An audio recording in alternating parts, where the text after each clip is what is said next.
હમણાં જ યુવરાજસિંહભાઈએ કીધું કે આદિવાસીઓને આર્ટિકલ 335 16(4) ક અંતર્ગત આપણને શૈક્ષણિક અને નોકરીમાં અનામત મળ્યું છે। જે 15% અનામત મળ્યું છે કોઈની દેન નથી, કોઈની મહેરબાની નથી।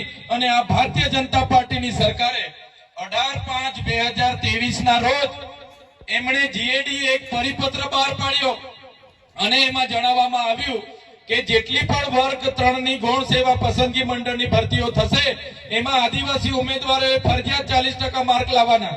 એટલે આપણી સીટો ખાલી રહી જાય છે, એમાં ભરતી થતી નથી। ત્યારે મેં આ મંચ પરથી કહેવા માંગુ છું, તમારા બધાના યુવાનો દીકરાઓ જે પણ ભણી ગણીને આજે ભરતીઓની તૈયારી કરે છે એમને પણ કહેવા માંગુ છું, આવનારા દિવસોમાં અમારી આગેવાનીમાં ગુજરાતની વિધાનસભા ગુજરાતના પાટનગર ગાંધીનગર ખાતે આહવાન થશે અને તમારે બધાએ બજેટ સત્ર દરમિયાન ગાંધીનગર પહોંચવાનું છે। જો આ 40% નો કટઅપ આ ભારતીય જનતા પાર્ટીની સરકાર રદ નહીં કરશે તો આવનારા બજેટના સત્રમાં વિધાનસભાનો ઘેરાવો આપણે કરવાનો છે।